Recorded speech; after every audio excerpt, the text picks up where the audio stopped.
Separated by cosmic cabinets, Brandon and Logan are broadcasting the Nintendo Stuff podcast live using their telepathic powers. My name is Brandon, broadcasting from the Break Room Arcade. If you look to the right of me in the video version, you'll see Logan Welliver sipping a cup of water. Is that right? Yes, sir. And he is so narcissistic that he's drinking out of a cup with the first letter of his own name on it. Okay, quick story. My mother bought us all of these cups. I think they were at like Bed Bath & Beyond. You could probably still find the same ones. And she got one for everybody in the family with the first letter of their name on there. And the goal was to okay, guys, you can only use these cups for water. You guys aren't allowed to get other cups, because what happens is my family will get a cup, we'll drink out of it, set it down, forget about it. 2 hours later, get another cup. And so it was just like this endless cycle of cups people were using, and then they get left out, and then there'd be too many dishes. So this was my mother's attempt to curb that. And I don't think it worked very well, but it was a valiant effort. Hey, I think that's a great idea. Dream Drop in the chat, he says, drinking out of the mug with an L because that's what he's taking when I 1v1 him in Ultimate. You just got challenged, I hear that. Though, okay, that being said, he's probably right. I love Smash Bros, right? But I'm not great at Smash Bros. And then I also don't play often enough. Though I have Melee, and now that I have roommates, and I will be moving to St. Louis for permanently, come this next weekend. And when I was in St. Louis at my new apartment this past week, on several occasions, I would play with one of my roommates. We played both Soul Calibur 2 and Super Smash Bros. Melee, and he creamed me. Just absolutely wiped the floor. But then at a certain point I started like picking up, and I'm like, okay, I keep doing this one thing, and then he counters it like this, and so I see the mistakes that I'm doing. So it's really just a matter of like putting the time in, because I'm capable of being a good Smash player. It's just I'm out of practice. So you'll 1v1 me at the beginning when it comes out, but just give it time. Give it time. Yeah, I think you're right, Logan. I think anybody can get good at Smash with time. Like, Michaela used to never like playing Super Smash Brothers because she really had no sense for the game and couldn't figure it out.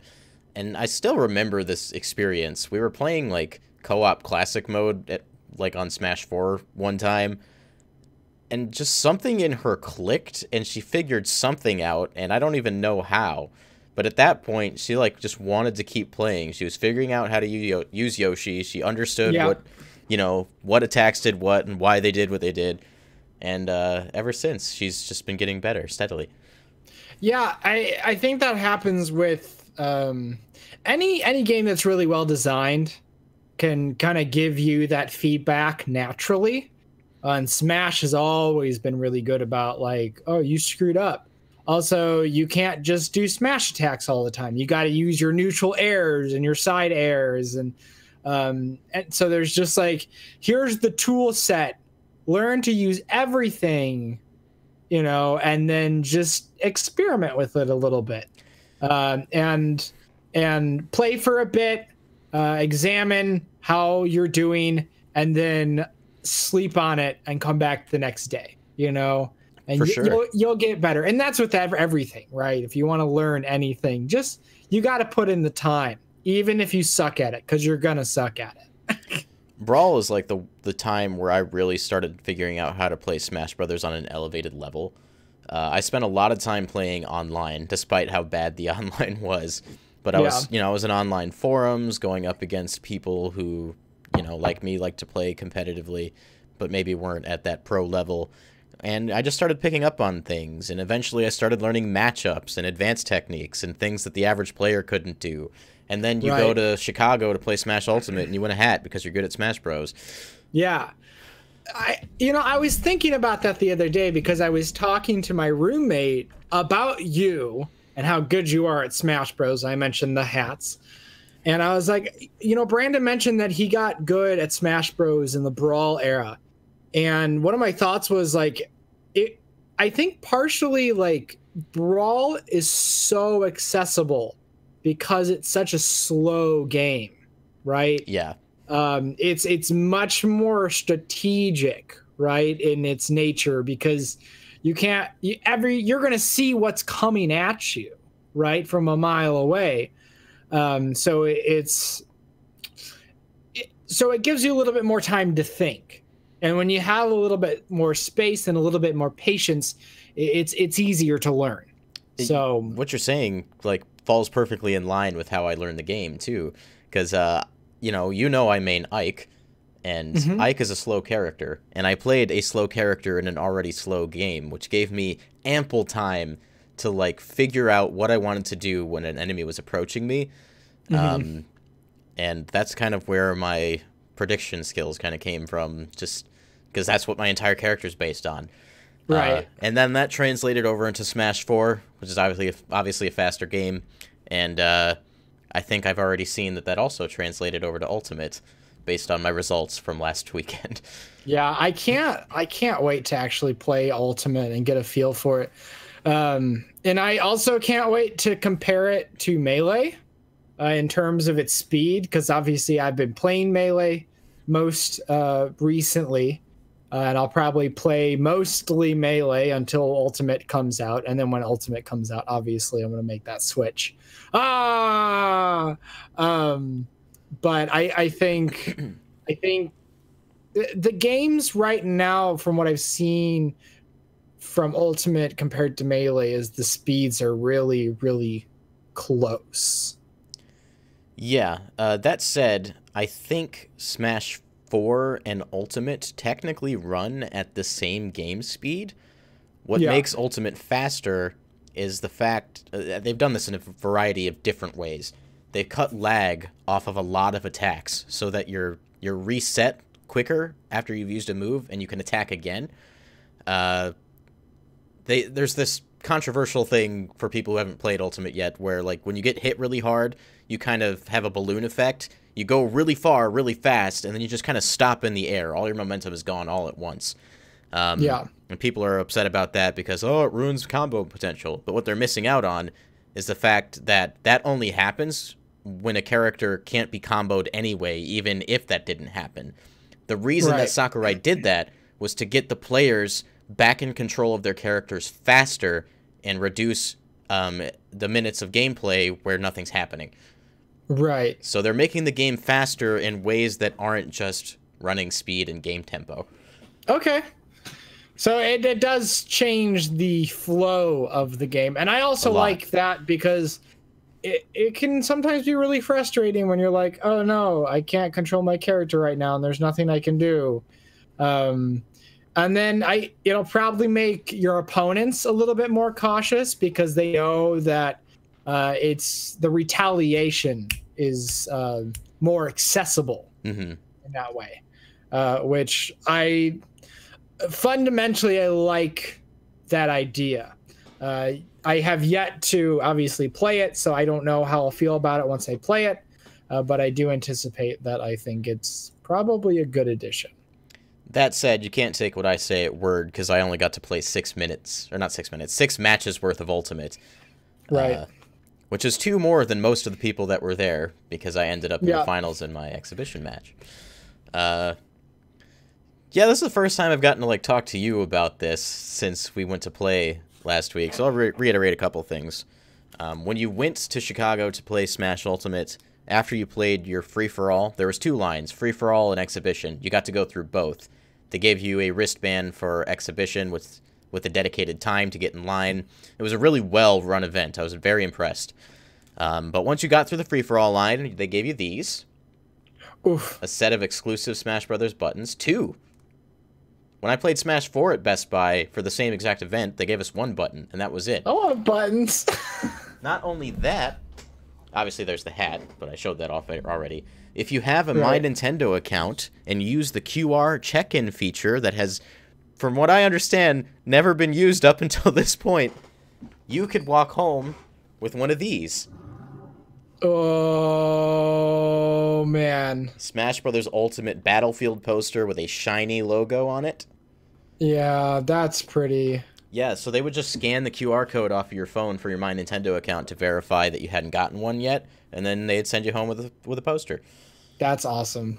Yeah, so there was a lot of free stuff available at this event. I had a guy offer me $100 for the hat right after I won it. I declined, obviously. This is my hat, and I won it. Yeah, and that's like, it's priceless. Like, you can't go out and buy that, you know, unless obviously somebody's willing to sell it.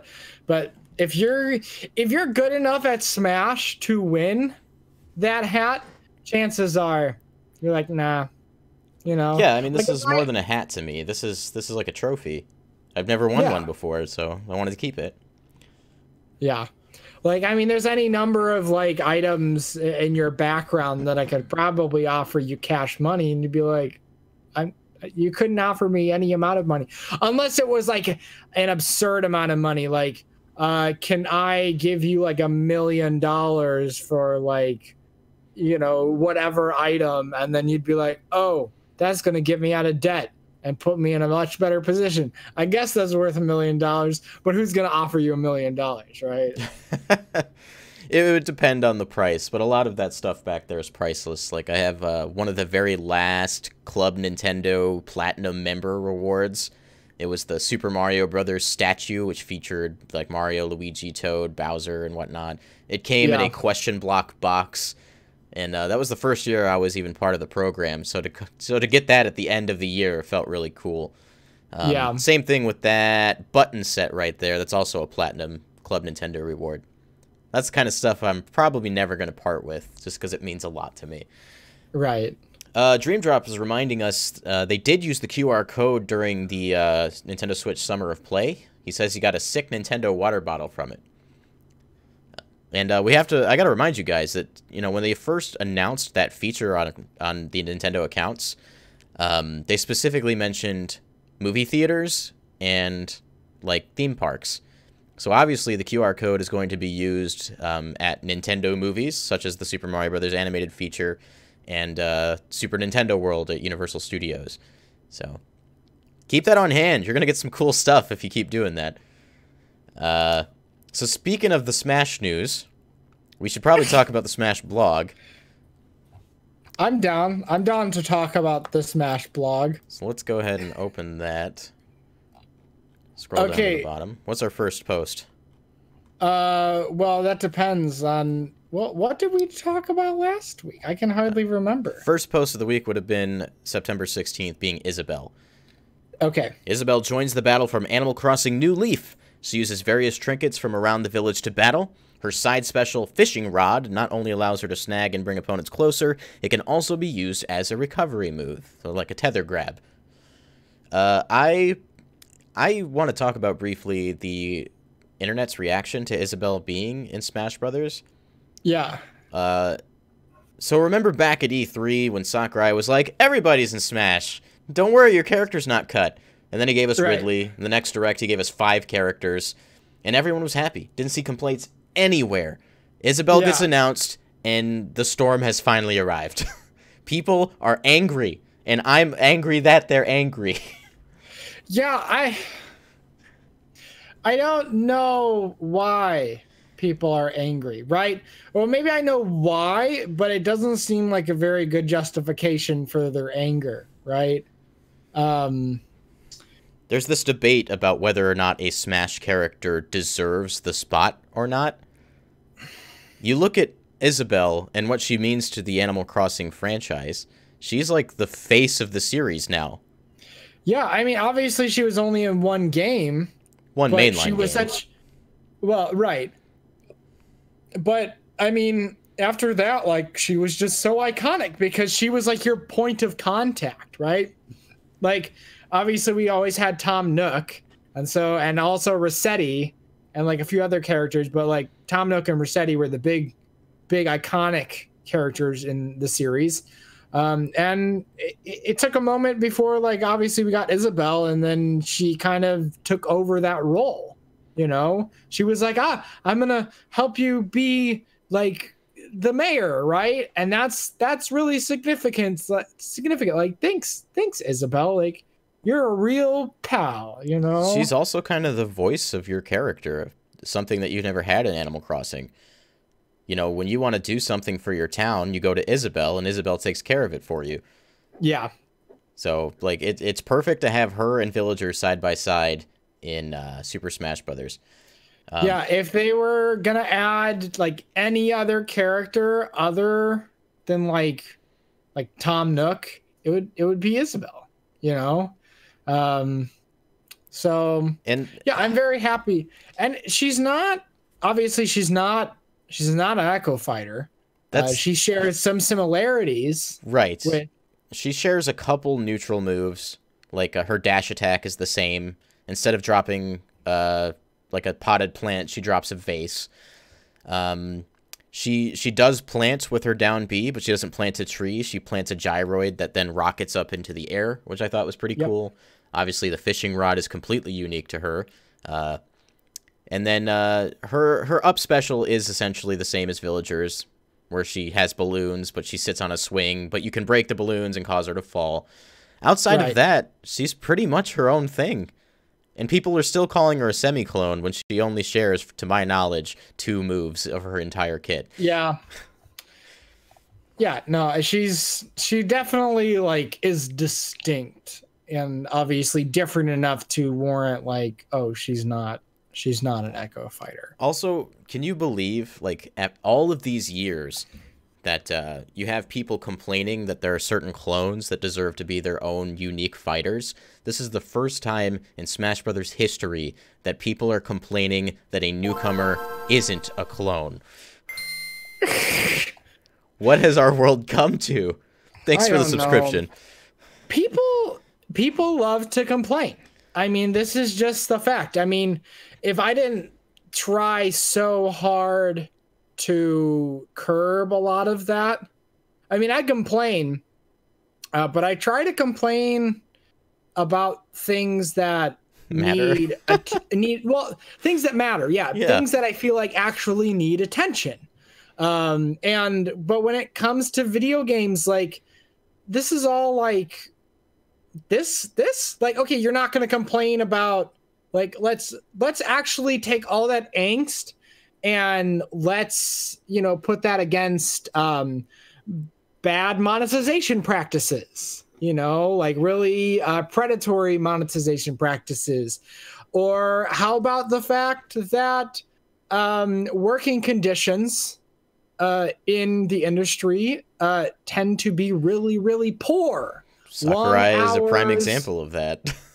Yeah, well, but that's self-inflicted. Yeah, it's self-inflicted. A lot of in the industry is not self-inflicted. I think you could make the argument, though, that in some cases that's part of the problem, is that Japanese, like, prideful sense of your work. Yeah, and the sense of duty to get the job done. But that's another discussion. But it's not. Yeah, but I mean, for some things, it's not, you know, just specific to Japan or anything like that. But we'll get into that later in the show. Going on to the next update, another controversy in Smash for last week is Shovel Knight being an assist trophy. Man, there were some upset people about that. I'm very happy. Yeah, the fact that we got an indie rep in the game at all is incredible. As Roger would say, this is big news. Yeah. So, I mean, who is to say? I mean, Shovel Knight doesn't have like a long legacy, right? It's very his first game came out a few years ago, late in the Wii U life cycle. Yeah, and obviously the game was really well received, and they released DLC after DLC, and people ate it up. One of the few indie developers to really keep on their promises to deliver over and over again. Yeah. I think just the sheer fact that Shovel Knight is even represented in any form in the game, even if he had just gotten a trophy, that would have been huge. Yeah. So, I mean, as an assist trophy, the fact that he got this model and then they had animations for it, and yeah, I mean, this is fantastic.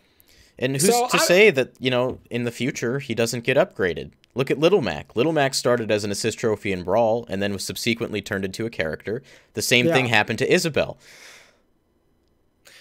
There's going to be more Smash games. Yeah, this isn't the end. Yeah. So there's more opportunities, and if a character that is this, you know, beloved, and people are really this passionate about it, well, Sakurai listens to that. And that's obvious, you know, with what he's doing with this game. And I'd feel bad if like this were any other developer and I felt we were getting like shortchanged, you know, on content. But that's like this is the opposite of that. That's the antithesis of Sakurai as a human. Right. So I'm just glad he's in the game. I can't wait to pull some assist trophies and Shovel Knight pops out, and I still need to play those games. Yes, you do. The game with all the different campaigns. I think it's $30 on the eShop, and you get everything. That's not a bad deal. It's not a bad deal. So I'll pick it up eventually. I got another retro style game that I just bought that I was anticipating pretty heavily. So I'll probably work through that and a few other games before I decide to pick up on Shovel Knight. I think it also should be noted just how true to the animations in game and his actions are as an assist trophy. Like, that's a one-to-one transfer, and that's the Sakurai polish you come to know and love. Right. So they did him a service. They did him justice. It's all good. But moving on to the next day, it's today's music for September 18th. You can now check out Happy Home Designer, the title theme. Enjoy the arrangement by Kazumi Totaka, a staff member from the original game. So this is like, it's interesting because a few weeks ago we had that Famitsu column with Sakurai, specifically talking about music and their approach to music in this game, wanting to get away from some of the slower pieces and try and have a uniform soundtrack with upbeat songs that are exciting for fans who watch competitive games and also are just a better fit for fighting games in general. Right. And I think this is a first good example of that with a game like Animal Crossing, especially Happy Home Designer, and turning its title theme into something that you can get excited about. Yeah. No, I really like I just like Animal Crossing. If you guys watch my reaction, you would know that. Yes. I'm still upset, and this is obviously a little off topic, but I'm still upset that Happy Home Designer wasn't just DLC for New Leaf. Yeah, it's not a very big game on its own. That said, they did take a lot of the features from Happy Home Designer and then add it as DLC, free DLC, to New Leaf in the Welcome Amiibo update. Yes, it was a welcome addition. Like, just, you know, it used to be like, oh, I have to, like, manually pick everything up and move it around, like, with my character in the home. And that can get pretty tedious if you're trying to be real specific. But with some of the functionality of Happy Home Designer in the game, it made organizing the house so much better. And it's not like they took away like the physicality of moving things around. You can still do that, but this is just much better overall for everyone. Right. I anticipate this will get carried over to the Switch game. I hope more features from Happy Home Designer just get integrated into the series in general. Can we make money by designing homes as like an official mode? I was even thinking about like what are they doing for this game? Because obviously it's been 6 years since the last mainline game. I have a quick prediction. It's very off topic, but I have a quick prediction that in Animal Crossing for Nintendo Switch, you will be able to design the stores. Like, once the stores come in, you'll be able to rearrange and design them on your own. I could see that. I was thinking outside of some heavy online elements that I've mentioned in a previous discussion. I think having different kinds of occupations would be interesting. Animal Crossing, enter the workforce. Yeah, but really like fun stuff that also makes a difference in like how you interact in the world, you know? Or maybe like obviously the idea of having like a persistent like online a persistent online like town with your friends, or maybe a location. Like maybe like, okay, maybe up to 4 friends can live in or have the same like common area, and there's like a handful of jobs and things that you have to fill. So like if one person already has that job, it's like, okay, man, You're speaking my language. like you have to get another job, man, because you can't do this job because there's no positions open. Well, Animal Crossing already lends itself really well to that idea because there's already so many different types of stores. Yeah. You've got cafes, you've got barber shops, different clothing stores. There's so much that they can do with that, and I really hope they go that direction. Yeah, and then like, okay, they added the mini games in New Leaf on the island. From what's it called? Oh, you mean the ones that were just in from the get-go? Yeah. So like, okay, what other mini games are we gonna have? You know, how are we gonna make not only expanding out to what you can do, but how are we expanding the things that are already there? How are we making them more interactive, more enjoyable? I'm going to need a full cooking mini game, please. I would love that, and I would play it a lot. I can guarantee it. I want to catch fish, then go to my restaurant and make dishes with the fish I catch. And then you can have a shokugeki with your friends, and you can have a cook-off, and you can have a panel of judges and everything. Shokugeki, no Animal Crossing. But we should probably get back to Smash Brothers. Quick tangent. I'm on it. Oh, wow, that's the best segue ever on the show in the history. Today's stage, Onett. Nessa's hometown has a drugstore in the middle and houses on either side. Watch out for cars entering the stage from the right. They can hit you for 30% damage. I like how they gave that specific. It's going to be 30% damage. So if you can afford that. Sakurai knows the competitive scene wants to know those damage percents on a stage they're never going to play on. I played on it the other day. You played on it? That wasn't even intentional. I know, but you played on it. I get it. I played on it. I played Yoshi, and then my roommate played Captain Falcon. I've even talked about him doing a podcast with him, and he's like, we should do a Smash specific podcast. So slow down, man. But he creamed me. I keep getting closer, right? The more we play, the more I'm picking up on like what's happening, and I'm getting a little bit better and challenging him.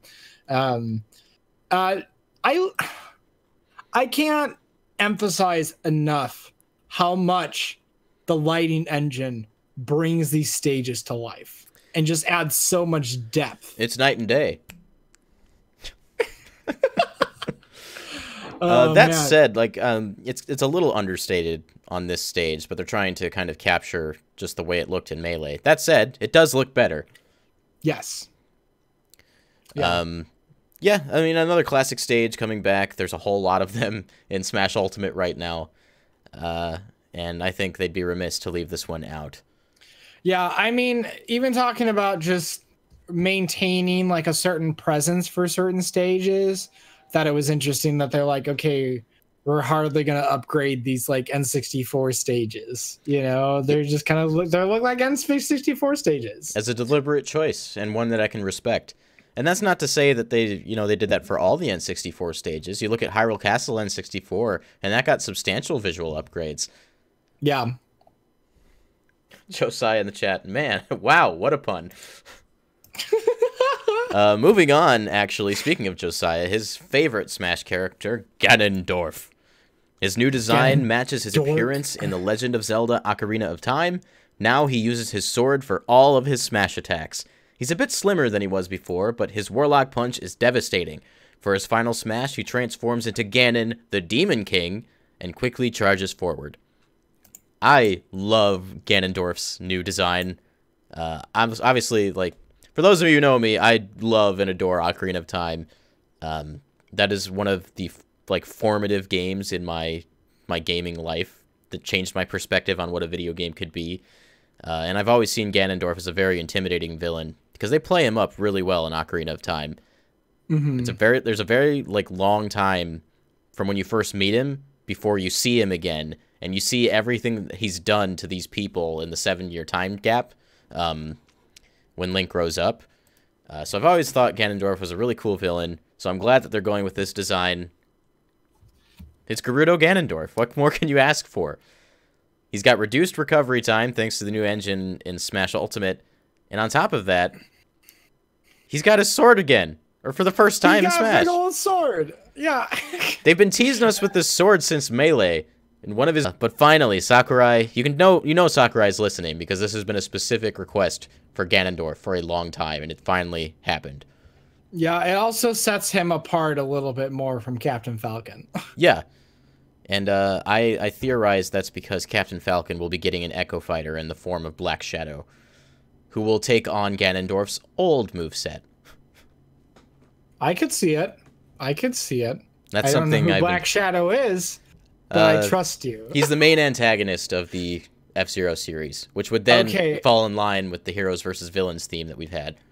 And then also foreshadow a new F-Zero game. I see what you're saying. Yes, that is what you're saying. That is ultimately what I'm getting at.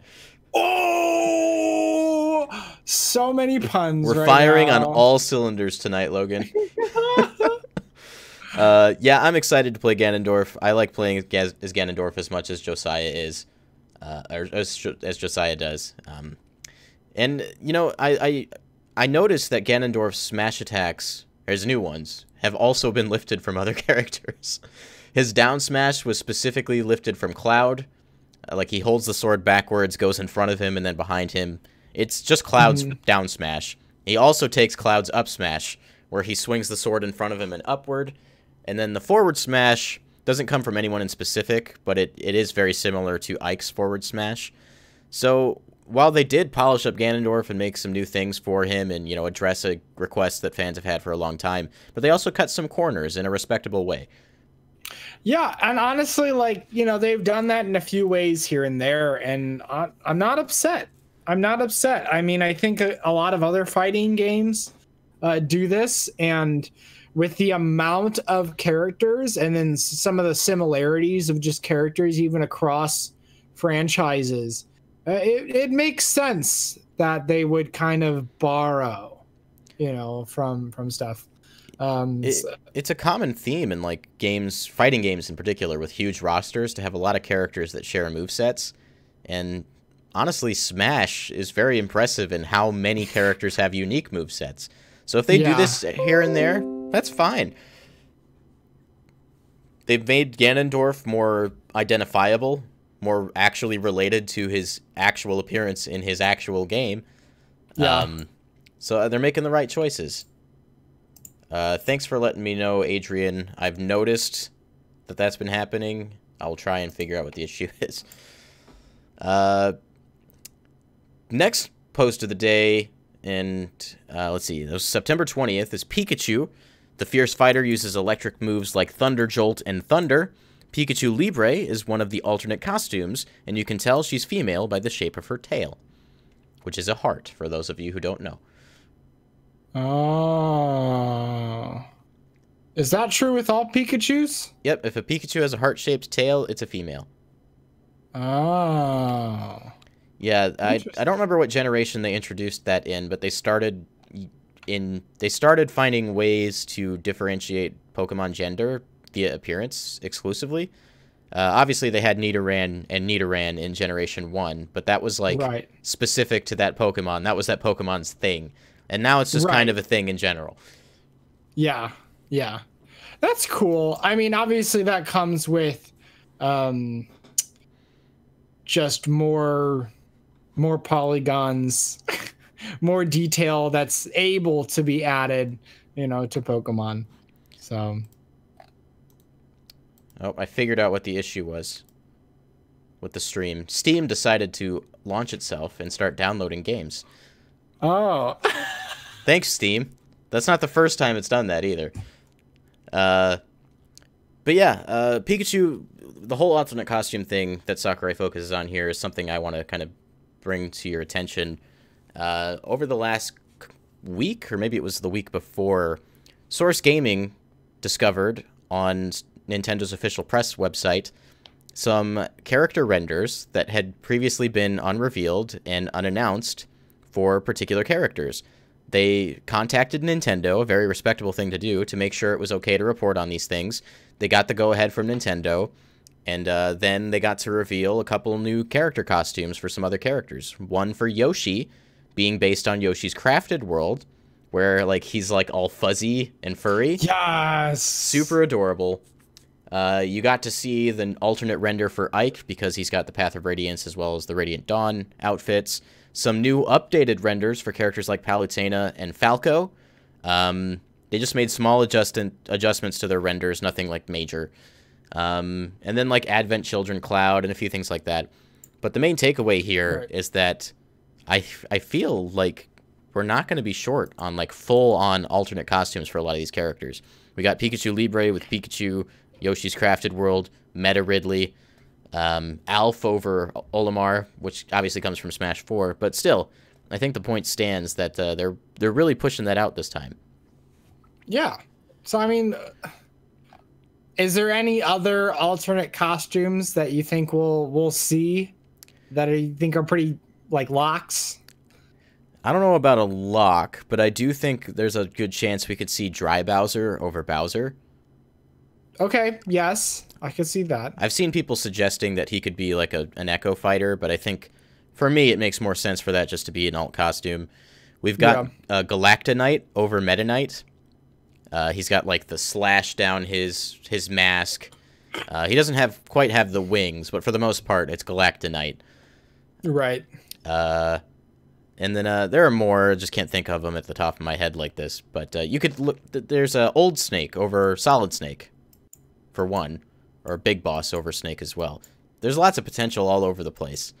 Yeah.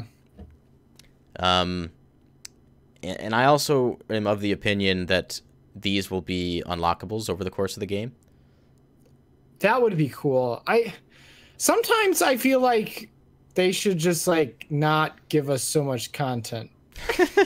And like, because I like the grind of just unlocking all of like the little things, right? Not necessarily being like, oh, you can buy, you know, pay for the DLC of this stuff, right? But just there's not a lot of games anymore that you play and then you unlock things that are given certain conditions that you have to meet, you know? Yeah. It's much more rare nowadays. And I still appreciate that. It's a really cool aspect of games that I've enjoyed ever since I started gaming. I think unlockable costumes would be a great middle ground. The tournament scene is frustrated when you have to unlock stuff in Smash Brothers because it's very difficult to do that for every single setup in the given venue. So they were very happy to hear that all stages are unlocked at the start, a choice I personally agree with. But you do have to unlock all the roster, though that can also be done with Amiibo, presumably. So having something like alternate costumes, which is not game-changing or game-breaking or affecting gameplay in any way, it's a great choice. You think of Overwatch and the loot system in that game, where you occasionally unlock like different sprays, different like voice lines for your characters in different costumes. It's just a great way to keep you motivated to keep playing. You can go out to the tournament scene and wear your favorite costume or your favorite character. Yeah. It's the same thing in like Rocket League. Like I still playing Rocket League, and every once in a while it's just like, oh, here's an item that they're gonna throw your way, right? And you can buy loot boxes if you want, you know, just like in Overwatch. But you know, there's nothing like there's like a few exclusive items, but there's still like plenty to unlock, you know, and to gain. And like I've gotten so many items in Rocket League. I've gotten really, really into the customization of the cars and stuff like that. I have some very, very like specific like paint jobs and patterns that I'm like, okay, this looks so cool, right? It's just my car is very unique. Yeah, I also think there's potential for a color palette editor. Probably very basic, but it'd be cool to have. And yeah, could you imagine having like 67 different color palettes for Link? That'd be great. Just like gradients, like choose your favorite Link color. You have all of them now. Adrian in the chat says Tuxedo Bowser from Odyssey is an alternate skin. We got Wedding Mario, so I think that is a good possibility. I also thought of one. If you remember the trailer for King K. Rool, Donkey Kong was wearing his boxing gloves at the end. So I think we could have an alt costume with Donkey Kong with his boxing gloves on. Alternate costume for Peach, Bowsette. Hashtag Bowsette. Don't look that up. Good lord, the internet over the last few days has been an interesting place. I was so confused at first. I'm like, is this a reference to like something that happened in a Mario game or something that Nintendo did? Nope. It's fan fiction.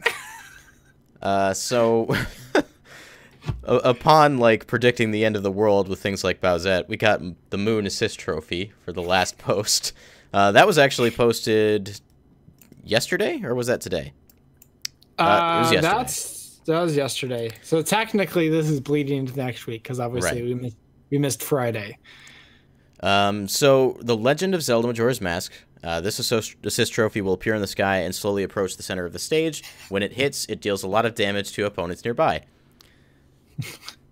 We saw this in the Nintendo, or in the Smash Direct, where it pretty much killed everybody on screen except for Shovel Knight.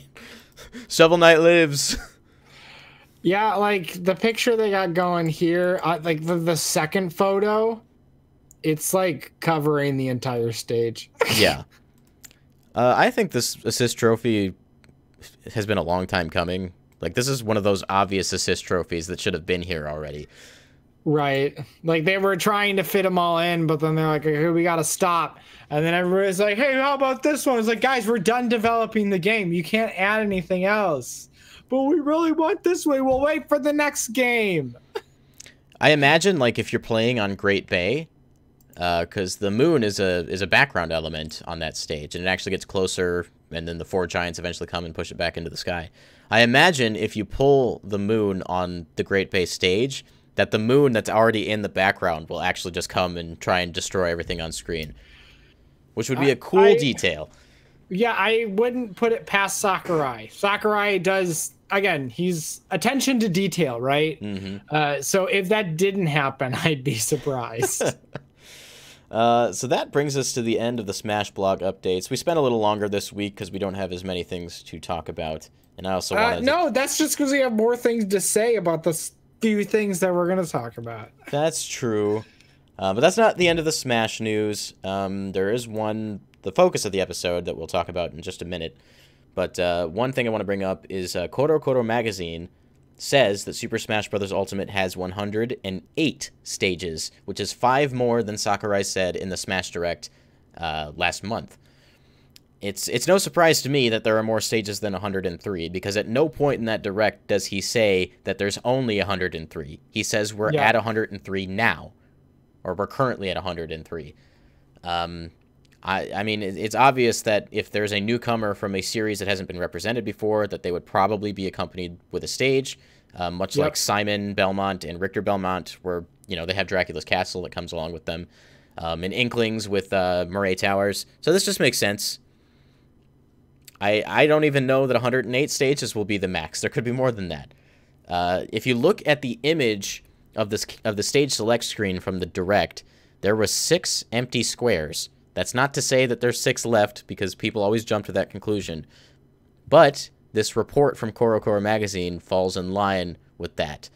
I don't remember if the random button was already on the screen, but I imagine the random button could occupy the 6th and final space on the grid. Yeah.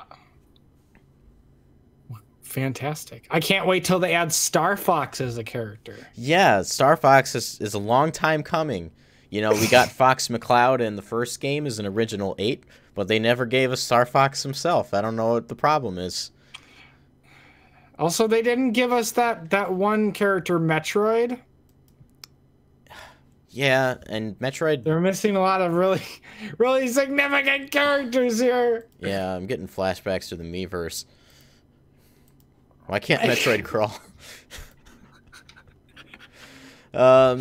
Okay, so if you see the title of the video, and you probably clicked on it because you wanted to hear about this, over the last couple weeks, an individual by the name of Chris Taylor posted on, I think he posted on Reddit as well, but he tweeted out that he was worried that he wasn't going to get to play Super Smash Bros. Ultimate because his doctor tells him he's not going to live that long because he's a terminally ill cancer patient. So he kind of posted out there that he was sad and, you know, that it would be important to him to get to play the game before he's gone. In fact, his tweet from September 13th specifically says, "I'm really scared I won't be able to play Ultimate. December is a long way away for someone who is already bedridden." That's a very hurtful thing to read. A lot of the community was saddened by those words, and then people started signal boosting. You had people like Hungrybox and AlphaRad and a lot of the important Smash community members. I think even Etika retweeted it. And this post got so big that he actually did get to play Ultimate. Nintendo brought the Smash Bros. E3 demo to what I assume was his house, based on the pictures. And he got to play it exclusively for 3 hours with him, his best friend, his brother, and his mother. Just exclusive access to the demo, no wait times. They can play as much as they want for the 3-hour period. This is a great story. It's a sad story, but it's great to see that they were willing to go this far for him. Yeah, I mean, this is the thing. I've had loved ones die, right? Most of them are like old though, so it's like it's less sad. It's still sad, but it's less surprising. But when you get somebody that's so young and they're at the end of their life already, like makes me think about my own mortality, but then also thinking about just end of life care. You know, when somebody's like, this is it, like there's not really any hope for you surviving this, then it's a matter of like, how can you just enjoy the time you have left, right? And I know for a lot of people, like, you know, video games are a huge source of joy for people, and especially when it's accompanied by playing video games with friends. You know, some of my happiest moments, you know, even in the last few years, involve me playing online with friends and having conversation. It's that community aspect of video games that make the medium feel more significant than something like movies or books. You know, obviously there's communities around that, but not in the way and the interactive co-op multiplayer experience that you're getting with just video games. And so it's even better to think that, like, obviously he didn't get to play Ultimate. He got to play Ultimate with his friends and his family, right? Yeah. And so this is something that not only that he is going to cherish, you know, going into the final months of his life, but this is going to be something that they'll remember too. I also want to note that, like, Nintendo could have easily turned this into like a PR stunt. Yeah. And they didn't. They didn't announce anything. The only reason we know this happened is because the person who it happened to was telling us about it. Because it wasn't about Nintendo. It was about him. And I ultimately that's better PR than trying to turn it into a PR stunt. Yeah, you could spin it that way, but Nintendo handled this perfectly. Yes, this is the right way to go about things. Like, if a company did this any differently, then like it'd probably be sus. And you can gather that Nintendo would have anticipated the kind of response if they had been public about this. Yeah. So I mean, I also imagine that they have like procedures surrounding this, like they know there's an appropriate way of going about this. And so it's like, okay, when these things happen, here's why we go about these, and here are the reasons why we go about these things. So I'm really happy for Chris. I wish he could be playing Ultimate, with all of us long term, and he probably wishes the same, but he doesn't really have that option anymore. And this is the best thing. This is like I definitely got emotional, like, and I get emotional about a lot of things, right? So I guess it's not really surprising. Well, this one really hits home because we're part of this community. Right. We got to see the community come together and make something special happen. But you also think about how you would feel if you were in that situation yourself. And you resonate with that. And I think everyone resonated with that, which is why this was able to happen. Yeah. I do want to mention I had seen some people tweeting that this isn't the first time Nintendo has done something like this for someone. Right. And I think the fact that I don't remember anything like this happening is a good thing. Fantastic. Because it's not about Nintendo, and it's not about us.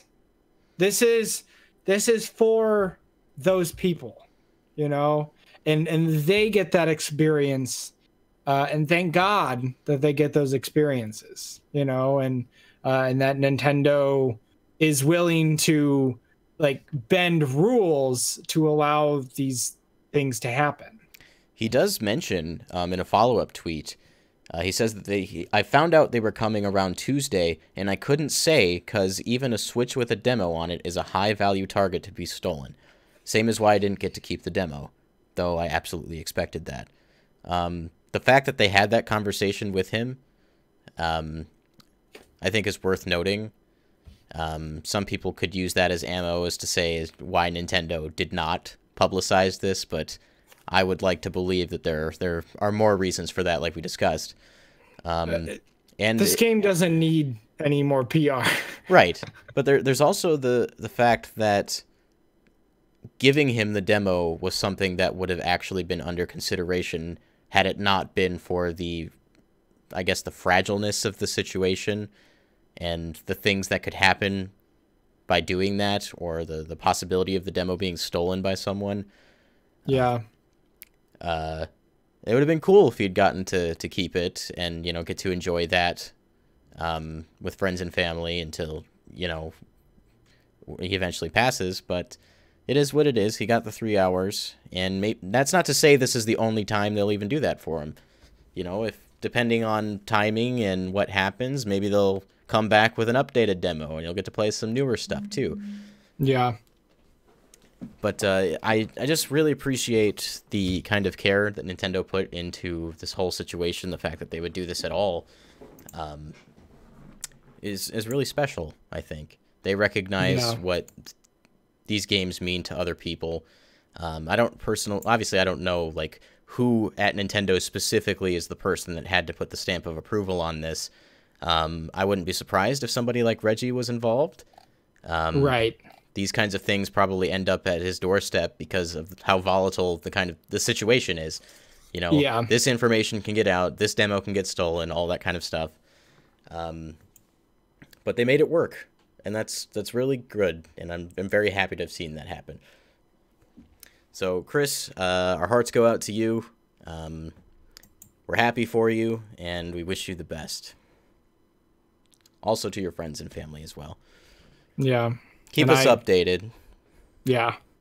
And I echo everything you just said there. So we'll move on from Smash Brothers for now. Also, if you want to follow Chris, he's at Spooky Woobler on Twitter. It's a good Twitter tag. I like it. Okay, so over the weekend was the first official Splatfest using the brand new Splatfest system. and I got to try it out with Paul. Paul was here over the weekend. I played 2 matches with my brother. Isn't it great that you don't need a team of 4 anymore? Yes, absolutely. It's amazing. I like how they split it up. It's no longer dumb. Yeah, I agree with exactly how you put that. Yeah, it works the way it works in Salmon Run now. You get in a private lobby, you invite your friends, and when you're ready to lobby up with randoms, you hit ZL and matchmaking begins. This is exactly how it should have worked the entire time. I would like to see the system come to the basic Turf War mode. Yes. They split it up. You've got normal and pro for different types of ranking and different types of matchmaking. Like in the normal mode, you're matched based on your win streak, like how many matches you won in a row. And then in pro, you're matched up based on your clout, your total clout, which you win by winning matches that count towards the Splatfest. So if you're looking for a more casual experience and you don't want to, lose 40 times in a row, go play normal. Paul and I did not get wrecked as much as we usually do. Yeah, and you can still do it used to be like solo and team. That's all still there. This is it's honestly extra, although I believe in pro you can only do solo. Oh, you can't play with friends in pro? Yeah, I think pro is just solo. So at least it's across the board. But if you want to play with friends, you can do team and you can do anywhere from 2, 3, or 4 people. Or you can do solo in normal as well. Okay. See, I was under the impression that in pro, you would still have to be a full team of 4 because that would be the more competitive of the 2 modes. And it would... From what I clicked on the pro, and if I'm remembering correctly, it's only solo. Okay.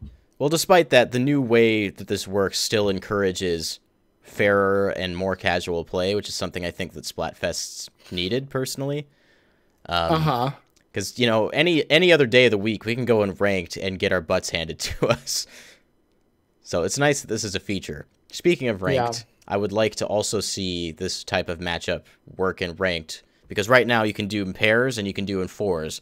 But if you're only 3 people, I guess you're not playing ranked together. Yeah. That being said, so the Splatfest was retro versus modern. Yes. My anticipation was that retro would be the more popular choice. Well, I was very wrong. What's the actual results, point by point? Well, it was 31.17% retro, 68.83 modern. And then the normal and pro, it was pretty close. It was only a few percentage points. But modern swept retro. Yeah, 3-0. And this was specifically put in place because of how often the popular vote was losing. And at the very first Splatfest, we have a 3-0 in favor of modern, or in favor of the popular vote. So I think that's a good change, and I think they proved their point right out of the gate. Yeah. And thankfully, I chose modern because I thought it was going to be the less popular one. Therefore, I chose the modern edge. just because I thought modern was cooler. You can hate me for that. I didn't have a preference either way. Because it was modern or retro. What do you... Because in this sense, I thought this was a really, really... Obviously, they're all supposed to be subjective. But I had some really strong feelings on a lot of the other ones. This one, I was nah. Because when I think retro versus modern, I don't think just fashion or style, but I also think about music and I think about art. And so okay, which is better, retro or modern? And I'm that's so subjective that it's because I enjoy a lot of retro stuff and I enjoy a lot of modern stuff. So I just kind of went with whatever I thought was going to benefit me the most. And obviously it worked out. This is one of the few cases where I actually had an opinion. And, I look at stuff. I've been playing the NES Classic games on the Switch Online app. And I played baseball with Paul, and we were just having an awful time. Because baseball is a bad game. The NES game. And that kind of swayed me in the direction of modern, because I'd always rather play Splatoon 2 than play baseball on NES. Yeah. Oh, let's see. I'm looking at the all the Splatfests that we've had so far. So to start, they had cake versus ice cream, and I don't think I didn't do that one because I didn't have at that point. I did do mayonnaise versus ketchup, and I think I was on team ketchup. Invisibility versus flight. See, some of these are really good because, like, I like the ones that have a really close split. Yeah. Like, for example, flight versus invisibility was 49% flight, 51% invisibility. And that's like, okay, that's a really good, like, because then it's like, wow, those are both really, really cool. Like, which one do I choose? Sci-fi versus fantasy, action versus comedy, sweater, socks, money, love, chicken versus egg, then baseball, soccer, then the 3 matchups with all of the Teenage Mutant Ninja Turtles, pulp versus no pulp, squid versus octopus, fork versus spoon, and finally, where we're at now, modern versus retro. We only got like 7 or 8 Splatfests left total, I think, until we hit our end mark. Yeah. Hopefully they do another Splatfest that kind of plays into the plot of Splatoon 3 or some future story like they did with the first game. I still think that's such a cool thing. What was the final one? The final one in Splatoon 1 was Callie versus Marie. I feel like that's going to be the same thing that's going to happen Pearl here, versus obviously. Marina. Yeah. I was thinking about that. Or they could do Squid Sisters versus Off the Hook. I think that poses an even better, like, matchup. Maybe both. Maybe both. Maybe they do one where it's Pearl versus Marina and then Off the Hook versus Squid Sisters. Yeah, I think it'd be great. So that's it for Splatoon for this week. Moving on, the Nintendo Switch Online NES emulator has been hacked. And people are already playing their own games on it. The video I saw had someone playing Kirby's Adventure. This is one of those cases where, you know, hacking the online is not actively hurting other people who are playing online. So this falls under the category of I don't hate it. I don't entirely hate it. Nintendo's going to do everything to try to stop it because then it's like, it defeats the purpose of like, okay, we're going to roll these out one by one. But can you play, I'm guessing you can't play online with the hacked ones, can you? You would have to have your hack setup identical to the person you're going to play with. And NES Online is only available between friends as of right now. So technically it should work. Back in the Brawl days, we used to play hacked matches online, but we'd have to have the exact same hack setup in order for it to work. Otherwise, we'd desync. Right. So yeah, I think I don't hate it. Maybe guys don't do this. Maybe you have, if you really want to do this, there are other ways. You have the, what is it? The NES Classic. Just hack that. You guys did it already. We can be done with this. That said, I do think 3 games a month rollout is really slow. Yeah. I wonder if it'll pick up at a certain point. I feel like it will. This happens with a lot of online services where it starts off slower and then they begin to pick up pace. And I wonder how long they're wanting this to last, you know? Because I imagine that it won't just be, you know, NES games forever. At the very least, I think we'll get to SNES games, which is something that was under consideration for Switch Online to begin with. Yeah. So it's not that they weren't thinking about it.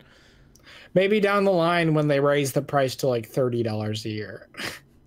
I wouldn't be surprised. That said, we should talk really quickly about our experiences with Switch Online. I'll say I played Switch Online NES games with Paul. We were in the same room playing online together just to test it out. And the latency was 0. He was able to play off of my television screen with no input lag. That's incredible. And that could also have to do with the fact that we were in the same internet connection. I don't know. But still, it worked very well for us. Yeah. I did try to play a little bit of the NES stuff. Me and my little brother, he got Switch Online. He didn't realize that the NES games were part of the package. They are. Yeah, I thought that was funny. I was like, yeah, man, they've been hyping this since like they announced it. So we were able to play Mario Kart online, and that worked fine. And we played Rocket League online, and that worked fine. He creamed. Well, he didn't cream me, but he beat me in some Mario Kart. I'm a little bit rusty. But when we got on the NES stuff, his connection was just really bad for whatever reason. So I'm not sure. I think partially because he didn't have a great internet connection. And then he was sharing that with whoever lives in his current, house that he's living in. So hopefully once he gets better internet, we can try that again. Because I was like, oh, that's sad. Because we started playing, what was the co-op beat 'em up game? Double Dragon? Not Double Dragon, because that's not co-op. It's 2-player, but not simultaneous. Right. So I'm talking about like true like co-op. There was one of these. There's another beat 'em up in the list. It's a little bit more generic, but it has like true co-op. We tried playing that, and that wasn't working out. There is well. a switch or a toggle that you can toggle that will lessen the input lag even more. It didn't help. His connection was just bad. Okay. Now, Paul and I used that, and we were pretty impressed with the results. We were already impressed with the results before we had that on. And I'm not even talking about just playing online. I just mean emulating the games in general was working fairly well. And I like how poppy and snappy it is. Like, you're just on the menu, you hover over the box art, you press A, and the game's just on. Just like that. So, no wait times, and I really appreciate that. I think overall, the way they have it designed at this point is pretty cool. I could see myself definitely utilizing these features if they were SNES games and not NES games. Yeah. Hopefully they can get those to work in the future, because I mean, there's tons of great co-op games on the SNES. Tons of great co-op games. I just want to play Super Mario Kart, man. Or Turtles in Time. Turtles in Time. I will play the heck out of that game. That's like one of my favorite beat 'em ups on the SNES. Yeah, there's so much potential. We just need it to happen. I think the idea of adding online to games that never had it before is so cool. I mean, I just like the way it works. Like, there's no dedicated mode. It is just like virtually plugging another controller in and having the other person take care of it. Yeah. So, cool setup. I would like to just see a little bit more out of it. As far as the actual online goes, I have not had any issues with it, but that's because I don't think it's changed. I think it's just what we had. Yeah. Still works. Maybe they filtered out some of the bad connections since you have to pay for it. I would hope so. I just don't want to, disconnect as much in Splatoon, really. Yeah. I've never really had an issue with like Mario Kart 8 online. But Splatoon is the real glaring outlier. I'm like, oh no, it just kind of destroyed this whole match.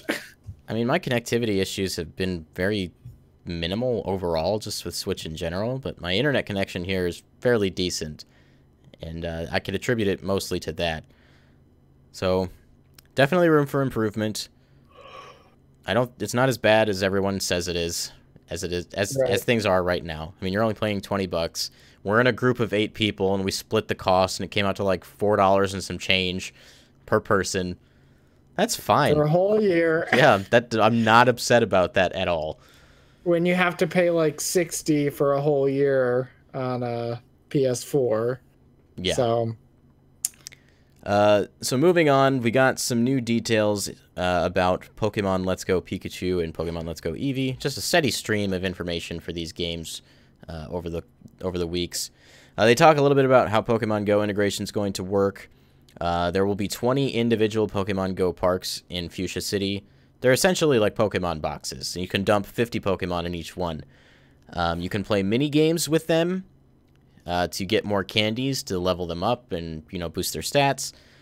You can do that once you have 25 of the same species of Pokemon in the Pokemon Go park at one time. On top of that, they talked a little bit about legendary Pokemon and the fact that you will actually battle legendary Pokemon, unlike all of the other Pokemon in Pokemon Let's Go, where you just have a capture encounter.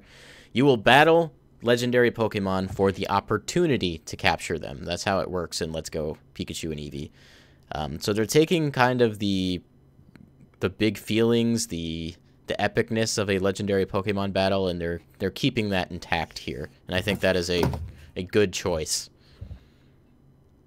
Spoiler alert for Pokemon Red and Blue. After you beat the Elite Four, you have the opportunity to enter the Cerulean Cave and take on Mewtwo. I can't imagine just going in the Cerulean Cave at the end of the game and just walking into Mewtwo and then throwing a Pokeball at him. Getting to battle him first just feels a lot better. Yeah. Baconator is bringing up something we should talk about as well. The Pokemon that was leaked in Pokemon Go. Logan, I don't know if you saw this. I did. It's like the nut and bolt Pokemon or whatever. With like the body of a Ditto. Yeah. Yeah, so this was accidentally leaked by Pokemon Go or Niantic. And then after the fact, they released them into the wild and gave you Dittos for capturing them. The first part of this was a glitch. The second part could have very well been a deliberate decision based on what happened. I have no idea. But either way, I think it's pretty cool. I would assume that this is the special Pokemon that you encounter in Pokemon Let's Go Pikachu and Eevee. The exclusive Pokemon for Gen 8 or whatever it's supposed to be. Right. So, spoiler, I guess. We know now. It's logged as number 891. And the current Pokedex entry is nowhere near that. It's in the 800s, but it's not quite there. So that might even give you a little insight as to what the Pokedex is going to look like in Pokemon Generation 8. So, interesting little details as far as that all goes. But that's all the Pokemon news for this week. Other than the fact that this game, every time I see more footage, it just looks prettier and prettier. Yeah, I really like Pokemon in HD. I hope they take it a little bit, like a step further for next year's game. I'm sure they will. I mean, this game started development after Pokemon Generation 8, and it's coming out beforehand. So, right. Obviously, Gen 8 is going to have a lot more time in the oven. So, Mario Kart VR has made its debut at VR Zone Portal here in the States. This was something that was released in Japan earlier this year, I want to say. I think it utilizes an HTC Vive headset. But essentially, you're playing Mario Kart in VR. It's an experience specifically tailored to that. And I think that's really cool. And I want to play it. I want to play it too. Let's go to DC. Starting October 1st, Argyle Shift, Mario Kart VR, and Ski Rodeo will be playable at the historic site. I hope that VR arcades become a lot more prominent, because I would go and pay money to have those experiences, especially Mario Kart. I want to play Mario Kart in VR. Yeah, so do I. I imagine that this will spread across the United States over the coming months, or even into next year. We have a pretty big arcade in Schaumburg, Illinois. It's pretty close to here, and if it ends up going there, I will make a deliberate trip to go out there and play it. They have the Luigi's Mansion arcade game there. I don't know if you've played that, but that's a really cool experience. So I've already had a great experience with Nintendo arcade games up to this point. Even though I don't believe they're specifically developed by Nintendo, I'm pretty sure they are outsourced to third parties. But so far, it's been good. So I look forward to being able to play that. Another interesting detail, you can now share your digital Switch games across other Switch consoles using your Nintendo Switch account, or actually just your Nintendo account in general. So I have signed in to my account on my wife's Nintendo Switch, and now she can download all of my digital purchases. Something she's been complaining about for a long time. Thanks, Nintendo. You got me out of that one.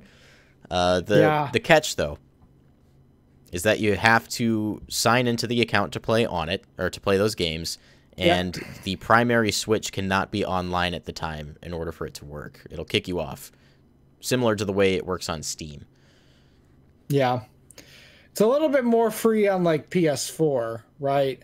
So, like, technically my PS4 isn't set as my primary console, but my sister's PS4 is set as my primary console. And so she can play, you know, all my games. Whereas if I don't have an internet connection, I can't play my downloadable games. But it's not really a huge issue. But yeah, I wish that this was included in a more like official capacity. Like, hey, we're actually doing like, you know, library sharing. Like it's an official feature on Steam, right? Whereas the consoles, it's like technically there. It's like an untold feature. Right. It's there, it's intentional, but they don't want to advertise that. Right.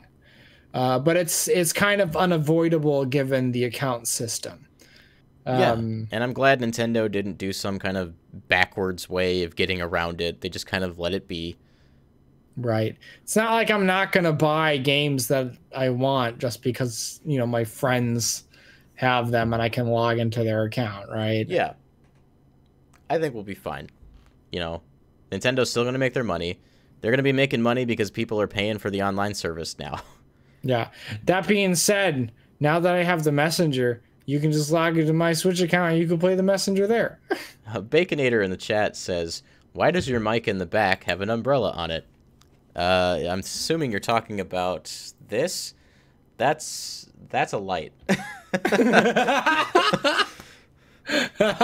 It might look like a microphone in the image, but that is definitely a light bulb. Oh, boy. That's how I light my face when we do the show. I got a light there, and I have a light here. I'm so excited to be able to afford a lighting kit and a green screen. I'm gonna have a lot of fun with that. So, I mean, despite that, even now you're lit fairly well.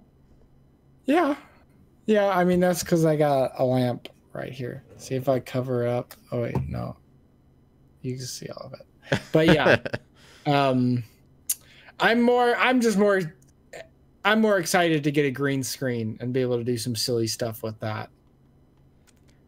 Yeah, no, I think what you're capable of in your style of humor will be very entertaining once you have that available to you. So some interesting news coming out of Platinum Games. It's not really news, but more of a reassurance. Hideki Kamiya at a panel said that Bayonetta 3 development on Nintendo Switch is going very well, and they're excited about their things that they're doing with the game.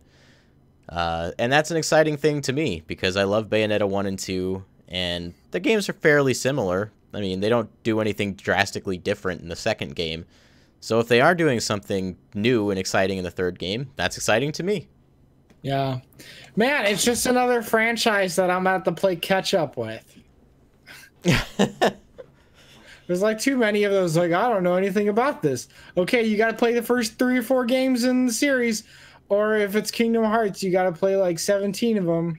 Yeah, I didn't play 6 Kingdom Hearts games back-to-back over the course of a month. What are you talking about? That didn't happen. That wasn't like 100 and some odd hours of gameplay.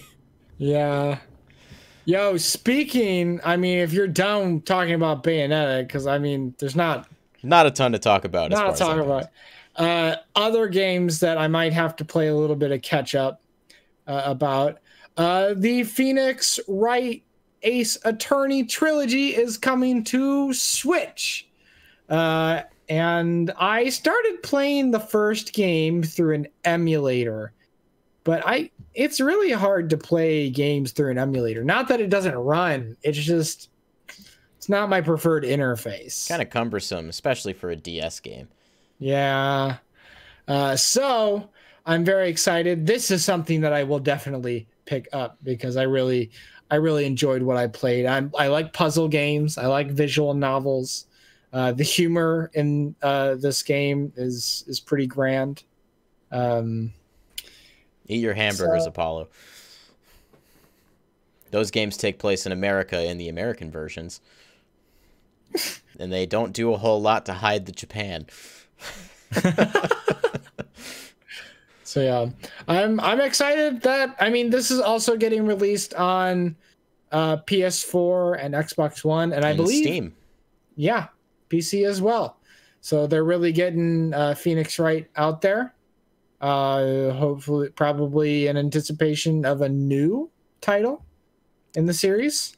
I believe that they had made it clear that they were developing Phoenix Wright for Nintendo Switch quite a long time ago. I don't think they were referring to the trilogy because they specifically mentioned Switch back then, and this is a multi-platform release. Right. So I believe that Apollo 7, Ace Attorney 7 is on the way. Right. And I couldn't be more excited. I do hope, however, that they release a 4, 5, and 6 trilogy on Switch because, I mean, you can play Apollo Justice on your iPhone. You could play it, the 3DS remake that they released, I think, last year. But 5 and 6 are just 3DS games. I need those on my Switch, please. I am out of room on my micro SD card in my 3DS, and I don't want to buy a new one. I need a micro SD card for my Switch. Been there, done that. Took care of that already.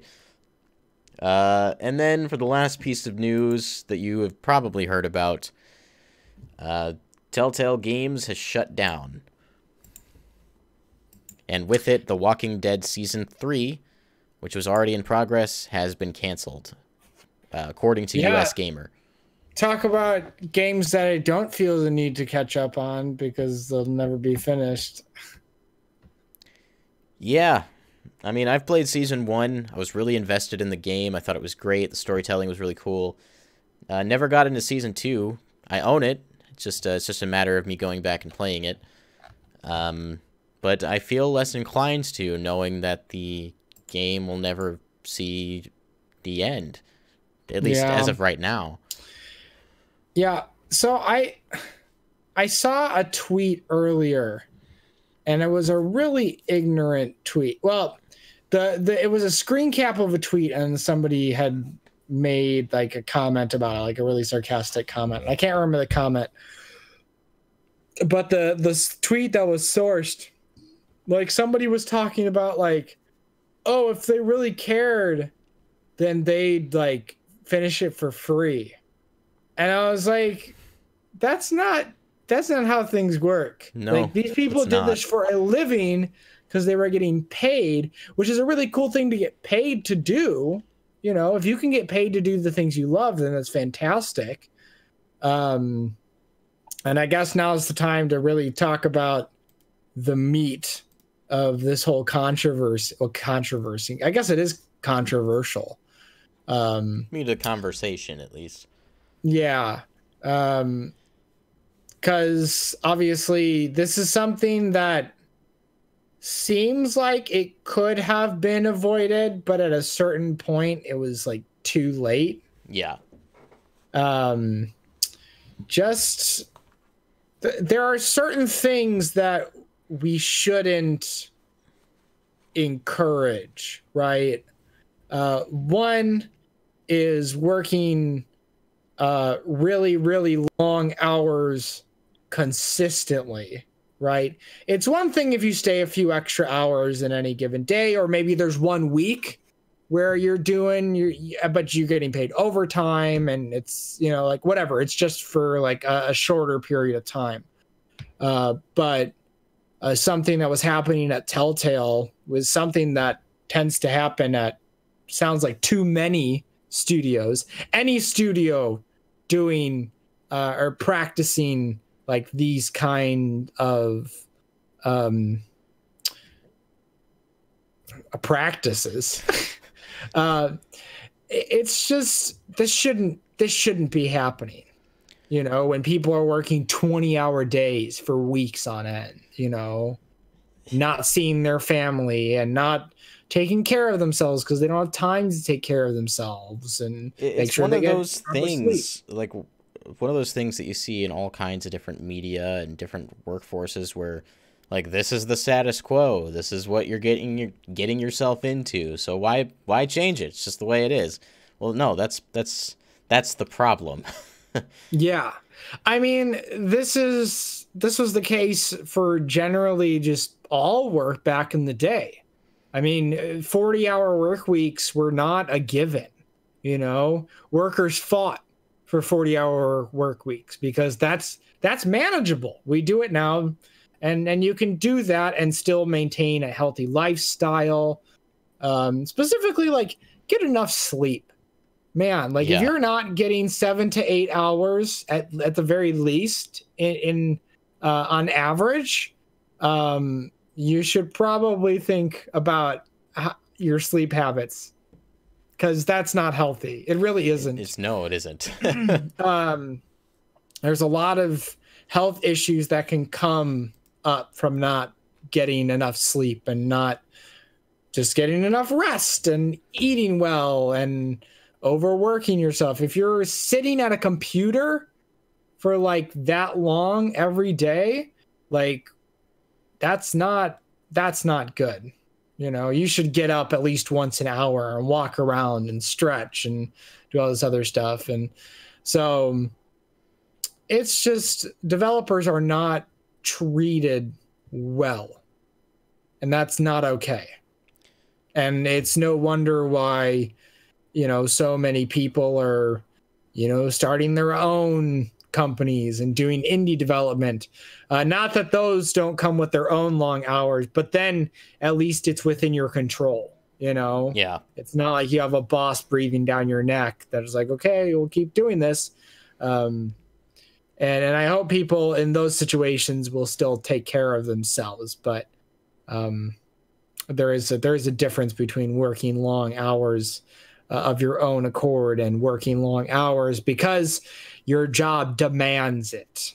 So I think this one comes as quite a blow too, because, you know, they were in the middle of the third season on The Walking Dead, you know, and a vast restructuring of their game engine. Or was it even a brand new game engine? It was a brand new game engine, and this was the first game that was utilizing it. And so imagine like going into working on your brand new game that you're excited about, you know, putting an end to the game that puts you on the map, and to find out that it's being canceled and you don't work there anymore. Yeah.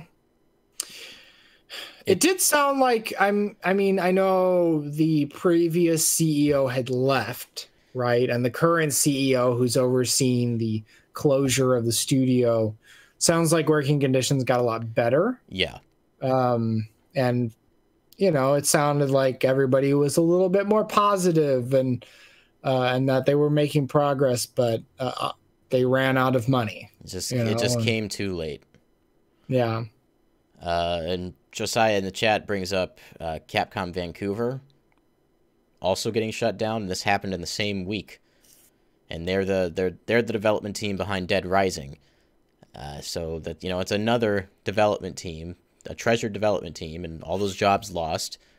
It's so sad.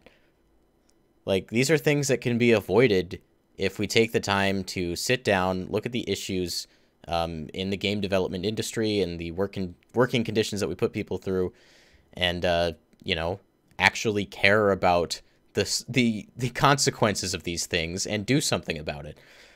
Yeah. I'm sure the developers that are in these situations are trying to do things, but like Joe also said, they need to be unionized. Game devs need a union.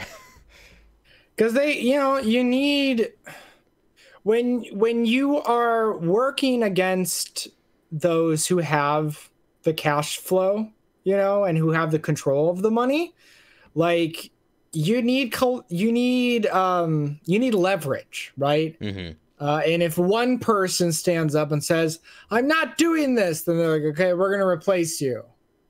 But when you get all these people who are like, "We're all not doing this," you can't be like, "We're going to replace you all," because then whatever projects you're working on and whatever you're trying to do, it's all going to fall apart. You know, if you just lose everybody at once. Yeah, I imagine a lot of the developers in these situations are afraid to do anything because they have no protections. Yeah. So unions offer that leverage, Exactly. and that's why unions are a good thing. You know, people will argue, especially the right wing will argue against unions because there are some unions that will. There are some bad examples of unions, but that doesn't mean all unions are bad. And so game devs definitely need a union, and they need it sooner rather than later to fight for better working conditions. You know, that's not to say a union's going to solve every problem too, because you look at the SAG-AFTRA union or the SAG-AFTRA strike for voice actors. With the voice actors union, you know, they fought for just even remotely reasonable contracts and negotiations for payment, and that battle lasted well over a year, I think. And the fact that it took that long is really sad. So, Yeah. you know, once they're unionized, it's only the start of repairing things. Right. And obviously these are not simple issues. And then after like you fix working conditions, you have to, you know, ask like, okay, how do you maintain a good source of revenue? So say like because of these working conditions, things don't get done quite as quickly because you're not putting in as many hours, which I don't think is necessarily going to be the case, because when people are working more reasonable hours, they do better work and they make less mistakes. So you'll probably get a more efficient team. But say it does take longer, that's going to cost more money to develop these games. And then you have to deal with outside sources, you know, things that you don't necessarily have control over. And I obviously won't get into them because those aren't necessarily gaming related, and that's what we're here for. But this is relevant, and I agree. There needs to be unions, and people need to fight for better working conditions. And like, you know, there are people who can just up and leave because they have better opportunities.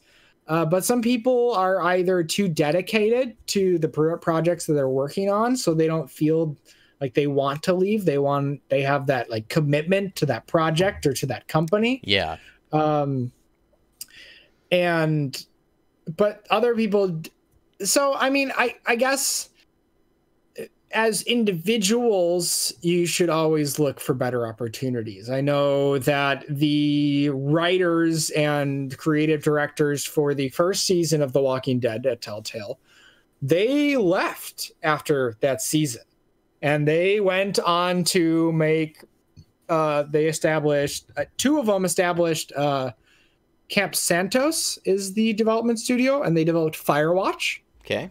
So they took that storytelling emphasis, and they made their own thing. They wanted to explore what else they could do with that, and they made the game that they wanted to.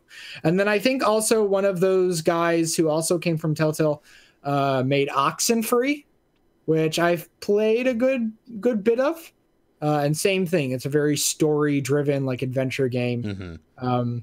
And I think you're probably going to see a lot of that, because I imagine that a lot of the former Telltale employees will find jobs at other studios. That's the hope, at least. Right. Well, there's a lot of studios that are always hiring, you know, and so when you get such a well-respected developer and all of a sudden they close down, well, it's like, okay, let's it's a good source for good developers, you know. So I hope that most of them can find jobs at other development studios that will treat them better, and that they'll also still get to work on amazing projects in the future. Josiah says Gary Whitta moved on to do Star Wars after season 1 as well. Just kind of Okay. follow up on your statement there. Yeah. Yeah, I wish nothing but the best for everyone who lost their jobs this week, because a whole lot of you did. But like Logan said, our hope is that you can end up with another more stable development team, hopefully with better working conditions, and you can continue to work on projects that make you happy. That's what we want for you. Maybe some of you guys can get together and form an independent game studio, as difficult as that tends to be. You never know what might happen. I'm sure even if they just mentioned that they were all at Telltale and they want to continue, the passion for those story-driven projects, that they'd get the support of the people behind them.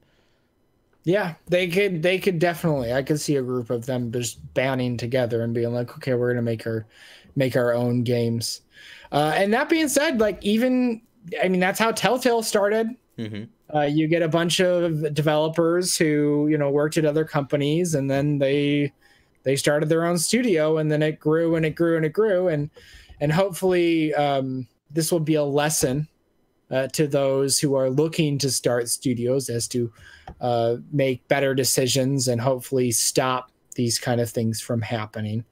Because it sounds like one of the guys who started the studio was in large part responsible for some of the awful practices that are, I would almost say, endorsed by the industry. Because it doesn't seem like... I don't think you're wrong in saying that. Yeah, it just kind of happens all over the place, and people are like, oh, this is how it is, and we're all sitting, this isn't how it should be, so, but I digress. Very quickly, I'll mention some of the other games I played this week before we wrap up. I mentioned earlier I've been on a huge Kingdom Hearts binge. I finished up Dream Drop Distance, then I went and moved on to Kingdom Hearts 2.8, which a lot of people say is a demo for Kingdom Hearts 3. Runs in Unreal Engine 4, and adds some more story to Birth by Sleep's character Aqua, a character that I was told I would love. Turns out they were right. Had a great experience with that. The gameplay, and it's really fast and fun, a lot more flowy. Like in previous games, whenever you cast magic, you would get frozen in place, but in Kingdom Hearts 2.8, when you cast magic, you just kind of hop and skip, throw the magic out, and you keep moving, and I really liked the way it felt, so I'm feeling pretty good about Kingdom Hearts 3 right now. That said, Kingdom Hearts 2.8 does not run very well, even on my PS4 Pro. I think I was fluctuating between 40 and 60 FPS. I would have rather had just had 30 FPS locked and called it a day. Yeah. The fluctuations were just very irritating, and they disrupted the way the game felt. But Kingdom Hearts 3, at least according to Digital Foundry and from what people have seen and played so far, is a lot better. So right. Nothing to worry about there, Good. what it seems like. After that, I watched Kingdom Hearts Key back cover, which is not a game, but it is a movie that is included on the 2.8 collection, that covers the story of the Kingdom Hearts mobile game that they decided they should make. And they also decided that story would be the prequel to the entire series and is information you absolutely have to have for Kingdom Hearts 3. I'm very frustrated by that decision. That said, I did like Key back cover a lot. It explains a lot about how the world of Kingdom Hearts works, where it came from, but it doesn't tell you the whole story. You have to still play the mobile game to get the rest of the plot. Oof. And there's 850 missions in that game. Oh my god. And not all of them are even translated in English yet. The last batch doesn't, or I guess I wouldn't even say last, the most recent batch won't come out until the day Kingdom Hearts 3 releases. That's dumb. Square why? They did say that there will be a recap video or recap of some kind at the beginning of Kingdom Hearts 3 so that you don't have to play through it or go online and watch cutscenes. If I were them, I would just make another hour-long feature and just release it online for free. Heck, I would pay $5 to watch it. I just want to know, and I want it to be convenient. Right. Kingdom Hearts was not convenient until they released all these collections on PS4, well, and PS3. But good lord. Why? This is just so backwards. I don't know, man. That said, I'm enjoying the story, and that is all the more reason why I get frustrated with this whole thing. But who knows? Maybe they'll do something right, and maybe they'll explain it well enough in Kingdom Hearts 3 that it won't matter in the end. Yeah, yeah. That said, Kingdom Hearts 3 comes out in January, and 2 months ago, I probably didn't care, and now I'm very excited. I'll probably feel the same in a short period of time. I hope so. I have a lot of good things to say about the games I've played in the last month. I think there's a reason that I just like barreled through the whole franchise. I'm still surprised that it happened because I know you're a little frustrated at the beginning of Kingdom Hearts 1. Kingdom Hearts 1 is what turned me off of the entire franchise. If I hadn't gone back, I would not be having this conversation with you right now. Yeah, it's... That being said, there are certain things that keep me playing it, right? The aesthetic, I like the visuals a lot. The presentation's really good, especially for PS2. Yeah. The original voice actors for a lot of the Disney characters are still there for their roles. You got Jim Cummings is still Winnie the Pooh and Tigger. You got the voices of Donald, Goofy. I believe Mickey, his voice actor passed away like in between Kingdom Hearts 1 and 2, and then the new Mickey took over. Do you know how easy it is to impersonate Mickey? I know. There's two people playing Mickey at the same time right now. One of them plays him in the cartoons, and the other one plays him in the video games. In fact, the guy who voices Mickey in the cartoons, they specifically cast another person in the role to emulate the way Walt Disney would play the character in the earlier cartoons. Okay. Which I really respect that as a decision. Yeah. But yeah, there's a lot of good things to say about Kingdom Hearts, and there's a lot of bad things to say about Kingdom Hearts 1. I also played some Smash Brothers 4 in, anticipation of playing Ultimate, and then after I got to play Ultimate to scratch the itch, and that's been a lot of fun. And that's really all I've been up to in gaming. I have been bouncing between several games in the past week. And played a good amount of the first Kingdom Hearts, probably 6 or 7 hours in. I've been playing Metroid Prime and getting my butt handed to me by the Omega Pirate on several different occasions. I'm still working my way towards actually beating him and working up the courage. That being said, I did not bring my GameCube back with me because I didn't really feel the need to, so I'll probably back up on that when I go back to St. Louis for good next week. Also on my GameCube, Soul Calibur, Super Smash Bros. Melee, Paper Mario the Thousand Year Door, which I've never beaten. So what? We've had this conversation before, Brandon. Don't play dumb. No, I'm actually surprised.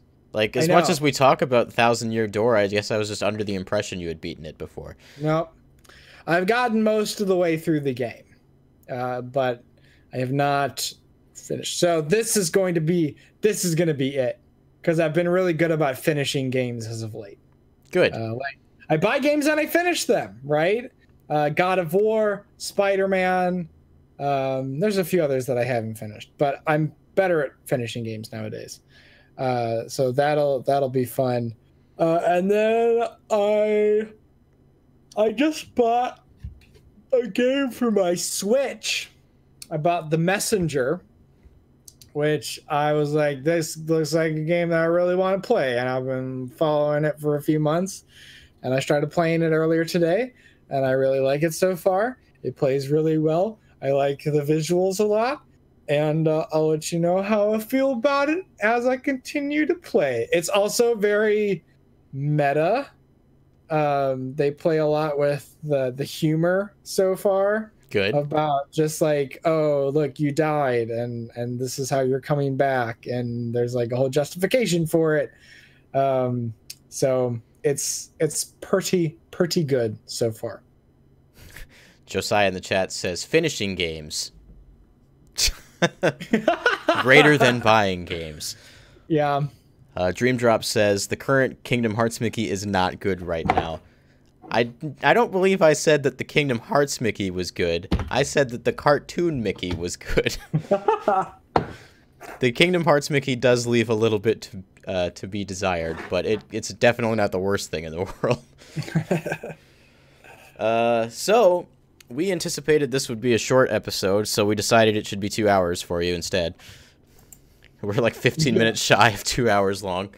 Yeah, we're about at an hour 45 minutes right now. But we had some pretty important topics to talk about, I think, with Chris in the Smash demo, as well as Telltale and Capcom Vancouver.